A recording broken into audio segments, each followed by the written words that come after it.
বিগত অন্তর্বর্তী সরকারের উপদেষ্টা মাহফুজ আলম ফেসবুকে খেলা শেষ খোদা হাফেজ শিরোনামে দেয়া পোস্টে মাজার পত্রিকা অফিস ও সাংস্কৃতিক প্রতিষ্ঠানে হামলার তীব্র সমালোচনা করেছেন। ফেসবুকে মাহফুজ আলম লিখেছেন, রাইট উইং অ্যাক্টর আর কুশীলবদের ফার রাইট এলিমেন্টস ইউজ করার ভয়ঙ্কর খেলা এখন কোন পর্যায়ে আছে।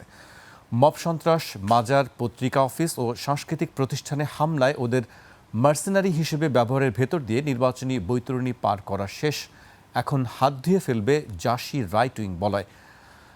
তিনি আরও লিখেছেন, আমি গত বছরের শুরু থেকেই এসব ফার রাইট গুন্ডাতন্ত্র আর ডিজিটাল মবের বিরুদ্ধে বলেছি। সেজন্য কুশীলবদের চক্রান্ত এবং ফুট সোলজারদের দৌরাত্ম্য কম সহ্য করতে হয়নি। সামনের দিনগুলো সবার জন্য রিকনিংয়ের, তিনি রিকনিং শব্দটা ব্যবহার করেছেন, রিকনিং হিসাব নিকাশ চোকানোর একটি বিষয় তিনি বলছেন যে সামনের দিনগুলো সবার জন্য রিকনিং। শরীফ ভাই, আমরা দেখি মাঝে মাঝে তিনি একটু সাধারণ মানুষ আসলে বোঝা কঠিন, আমি নিজে এত কিছু বুঝি না, আপনার কাছে মনে হয় এই কথাগুলো? ধন্যবাদ। বাংলাদেশের তরুণদের মধ্যে খুব আলোচিত একজন মানুষ। আলোচনা মানে কেবল ইতিবাচক আলোচনা, নেতিবাচক আলোচনাও হয়। আপনার মনে থাকার কথা, 5 আগস্টের পরে নতুন সরকারের তরুণ যারা, তাদের মধ্যে প্রথম মাহফুজ আলমকে নিয়ে প্রথম আলো একটা বিরাট সাক্ষাৎকার চেপেছিল। তার আগ পর্যন্ত মাহফুজ আলম সম্পর্কে আমাদের অনেকের জানা ছিল না। ডক্টর ইউনূস আমেরিকায় নিয়ে গিয়ে তাকে মাস্টার মাইন্ড বলেছিলেন এবং তাকে অল্প বয়সে সরকার পরিচালনার গুরুত্বপূর্ণ কাজের মধ্যে তাকে যুক্ত করা হয়েছিল। সেই যুক্ত থেকে অনেকগুলো দায়িত্ব তার উপরে পড়ে, আবার তিনি তার দায়িত্ব যথাযথভাবে পালন করেননি বলে তার সহকর্মীদের অভিযোগ আছে। আবার বিভিন্ন সময় সরকারের ভেতরকার অনেক বার্তা মানুষ পেয়েছে তার লেখার মধ্য দিয়ে। কখনো কখনো দেখা গেছে সরকারটা যেভাবে চলছে তার লেখার ভাষার সাথে মিলছে না, স্পিরিটের সাথে মিলছে না। আবার যাদের সরকার বলে আমরা জানতাম, তাদেরও বিপক্ষে কখনো কখনো কথা বলেছে।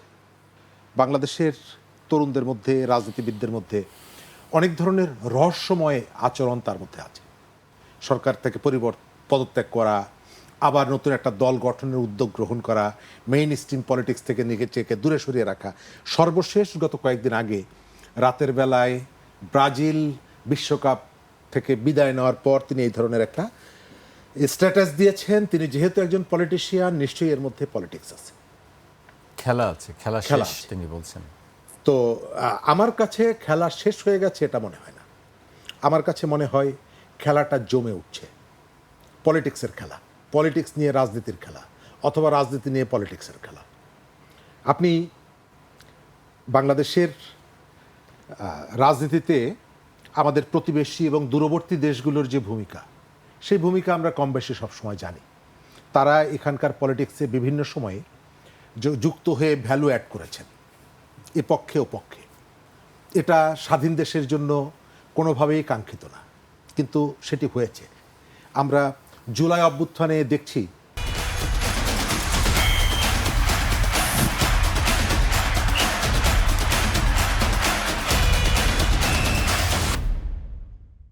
এটাকে নানা জায়গা থেকে নানা রকমের ব্যাখ্যা বিশ্লেষণ করা হয়েছে।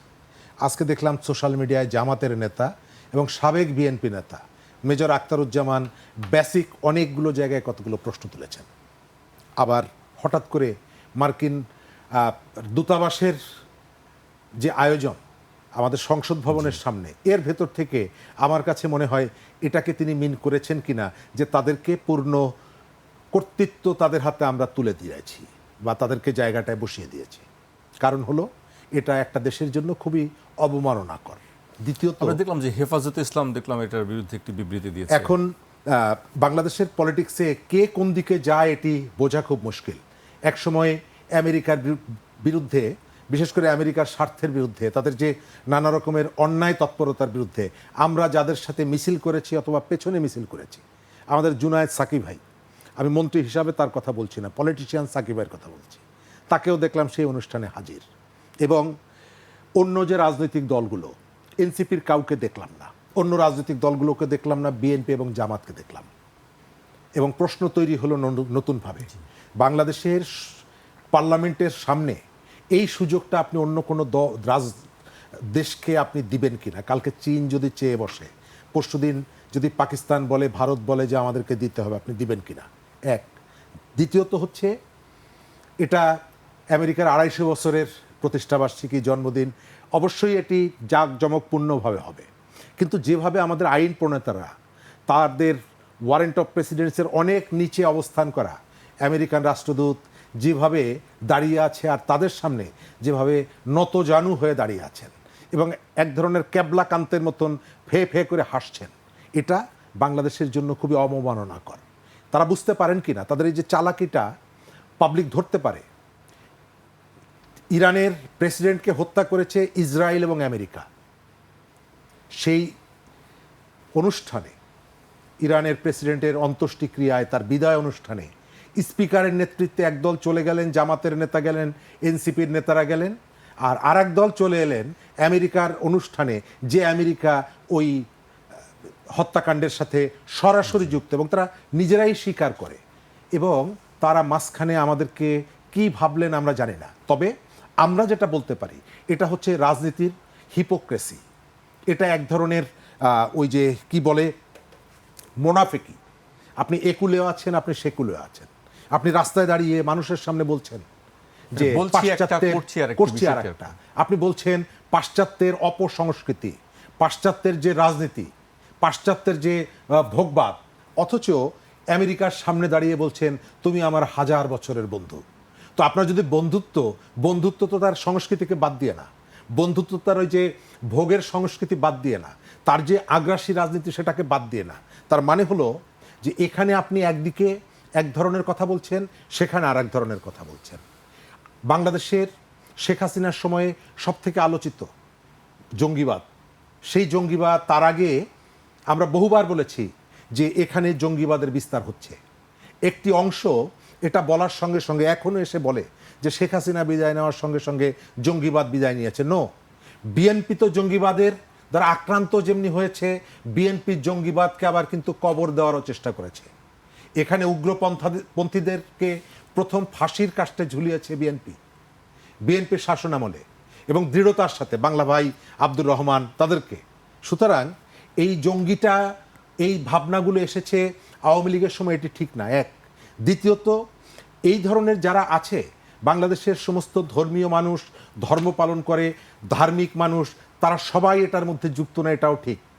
আবার ধর্মকে পুঁজি করে একটি অংশ তরুণদেরকে আকৃষ্ট করে এখানে। আবার এই জঙ্গিবাদকে উপলক্ষ করে এখানে ক্ষমতা দীর্ঘায়িত করার চেষ্টা করেছিলেন শেখ হাসিনা। তার রাজনৈতিক প্রতিপক্ষকে দমন করার চেষ্টা করেছেন, অনেক নিরীহ মানুষকে তিনি, তার সরকার গ্রেপ্তার করেছে, জেল খাটিয়েছে।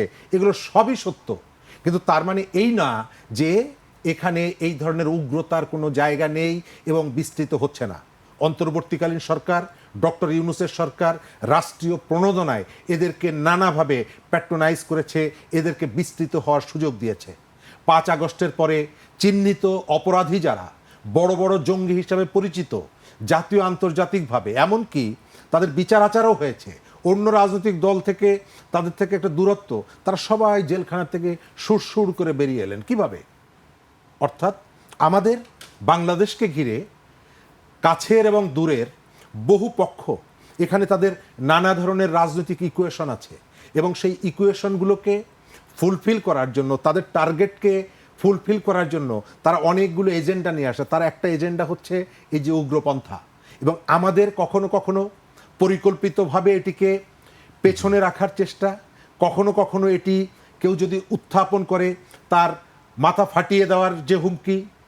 এর আড়ালে এখানে জঙ্গিবাদ বিস্তৃত হচ্ছে, উগ্রপন্থা বিস্তৃত হচ্ছে, ভারতেও হচ্ছে, আমাদের এখানে হচ্ছে, পৃথিবীর অনেক জায়গায় হচ্ছে। সরকার যদি এটাকে নিয়ে ওই যে ঢাক ঢাক গুড় গুড় করে, 2 জনকে ধরলাম, 3 জনকে ছাড়লাম, 4 জনকে ধরলাম, 2 জনকে ডেকে নিয়ে আসলাম, এই যে প্রবণতা, দ্বিমুখী নীতি যদি অবলম্বন করে, বাংলাদেশ বিপদে পড়বে, এবং বাংলাদেশ অলরেডি বিপদে পড়ে গেছে। স্বীকার করেন বা না করেন, আন্তর্জাতিক মহলের দৃষ্টির মধ্যে আবার চলে এসেছে যে বাংলাদেশে এই ভাবনা, এই কনসেপ্ট এই অ্যাক্টিভিটি ক্রমশই বিস্তৃত হচ্ছে।